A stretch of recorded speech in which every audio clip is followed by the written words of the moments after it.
semuanya dimatikan itu, mic DPR dimatikan, mic mahasiswa dimatikan, semua mic dimatikan. Sehingga kita cuma dengar satu suara, yaitu suara dari istana. Nah, suara istana itu akhirnya juga dibatalkan oleh kebodohan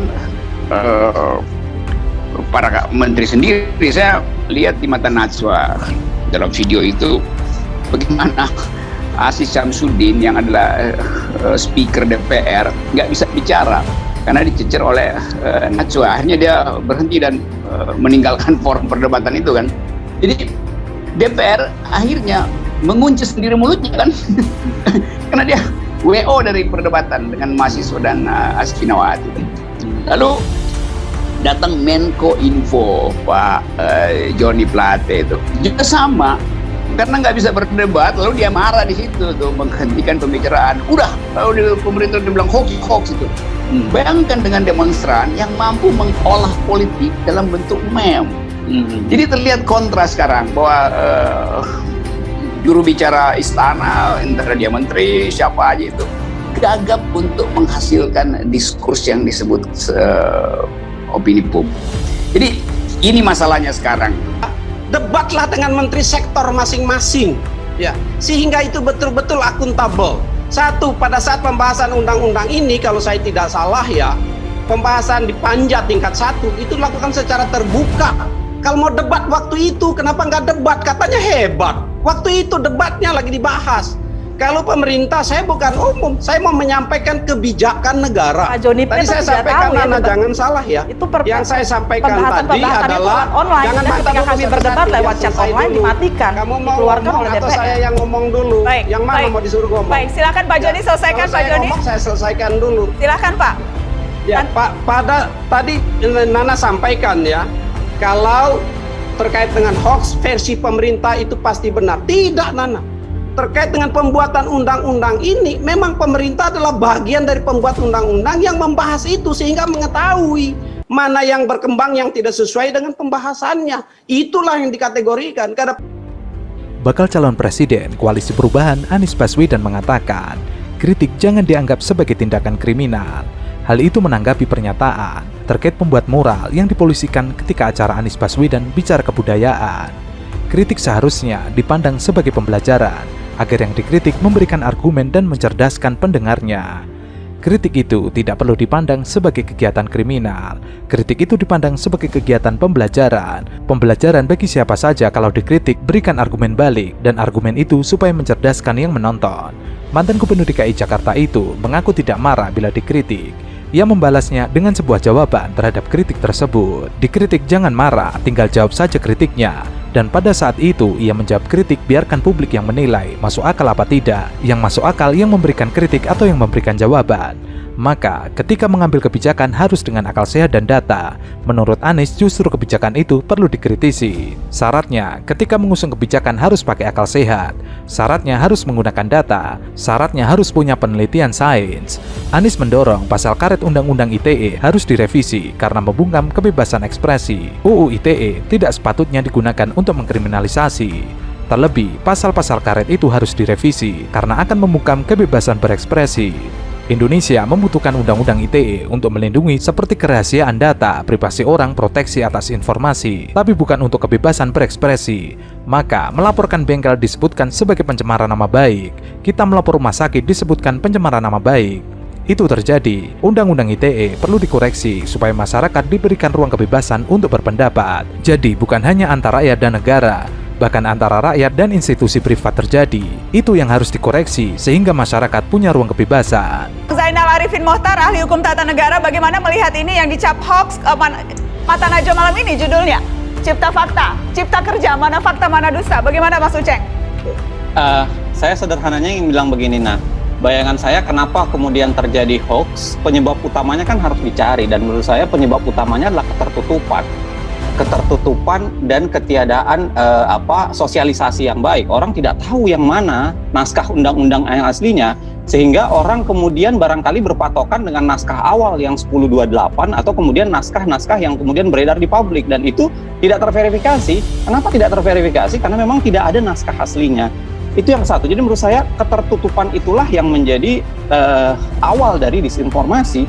Yang kedua, kalaupun memang sudah ada pendirian pemerintah, lalu kemudian ada tapi belum ada undang-undangnya, menurut saya pendirian pemerintah belum tentu mewakili isi undang-undang, kan? Karena undang-undangnya itu baru dikirimkan tadi.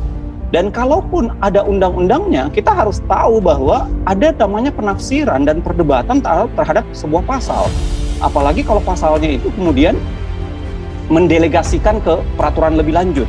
Karena kemudian berarti teknisnya itu masih menunggu peraturan lebih lanjut. Anda mau mengatakan bahwa saya mau bilang, Mas Uceng, maaf saya potong. Anda mau mengatakan bahwa penafsiran terhadap undang-undang yang mungkin saja berbeda itu sebetulnya tidak bisa masuk kategorisasi dusta atau hoax? Ya sulit untuk dimasukkan karena memang ketidakjelasan, lalu kemudian penafsiran itu bisa berbasis masing-masing seperti yang dikatakan Astin tadi. Dan yang ketiga adalah saya membayangkan begini, dalam ketiadaan informasi, disinformasi, sosialisasi yang kurang, negara itu kan tidak boleh menjadi stopper, tapi harusnya menjadi helper gitu. Jadi dia tidak berfungsi untuk langsung memberikan cap dan memutus orang bahwa itu hoax gitu. Harusnya kan yang dia cari adalah bagaimana cara helper, menolong masyarakat, lalu kemudian memberikan fakta, informasi, detail yang kemudian lengkap dan jelas. Jadi bukan langsung mengecap dan bercorak stopper dibanding bercorak yang seharusnya yaitu adalah helper gitu. Sementara itu, Rocky Gerung digugat oleh seorang advokat bersama David Tobing di Pengadilan Negeri Jakarta Selatan agar tidak menjadi pembicara dimanapun. Gugatan David itu berawal dari kekecewaannya terhadap Rocky Gerung yang dianggap menghina presiden. Kehilangan kekuasaannya, dia jadi rakyat biasa, nggak ada yang peduli nanti. Tetapi ambisi Jokowi adalah mempertahankan legasinya. Dia masih pergi ke Cina buat nawarin IKN. Dia masih mondar-mandir dari satu koalisi ke koalisi yang lain untuk mencari kejelasan nasibnya. Dia memikirkan nasibnya sendiri, dia nggak pikirin nasib kita.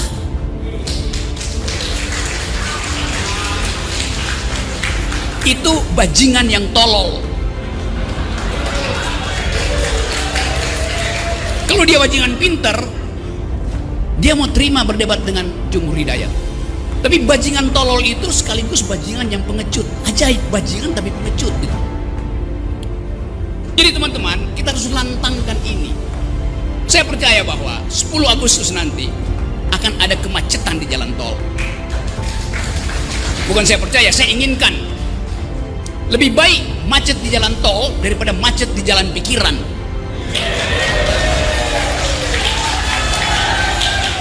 Kita perlukan itu. Sejarah menunggu kita. Dan siapa yang dipanggil sejarah, dia mesti mewakafkan waktu dan tenaganya untuk memungkinkan sejarah itu menempuh jalurnya sendiri. Tidak ada perubahan tanpa gerakan. Saya bisa kasih kritik macam-macam, tapi kekuasaan hanya berubah kalau ditandingi oleh massa. Kekuasaan selalu takut pada massa. Sejarahnya begitu, sunatullahnya begitu.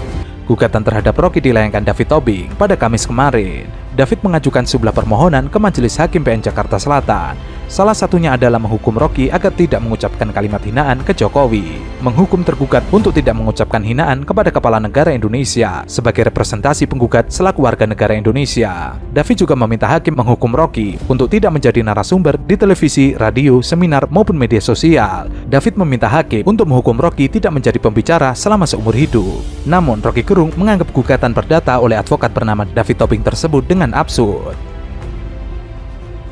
Kenapa Rocky Gerung? Ya biar berproses ya.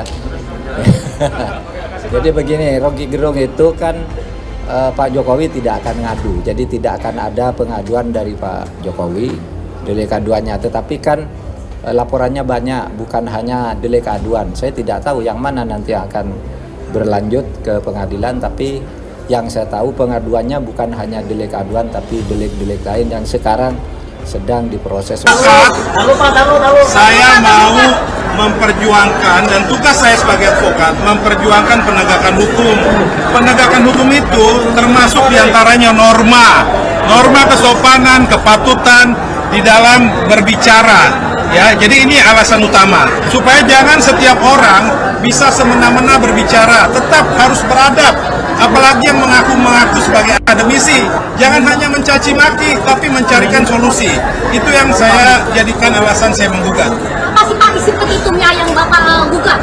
Isi petitum sudah ada waktu itu, dirilis saya sudah ada, ya, supaya hakim menghukum Rocky Gerung untuk tidak berbicara di seminar-seminar baik onsite maupun online. Karena ketika dia berbicara dengan mencaci maki, maka akan dampaknya sangat besar, terutama terhadap persatuan di Indonesia.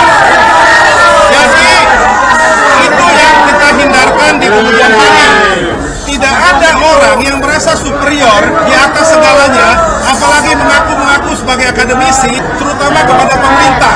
Saya pengkritik pemerintah, saya sering gugat presiden, ketua DPR, gubernur, dan sebagainya. Tapi tetap ada cara-cara yang masih bisa ditolerir.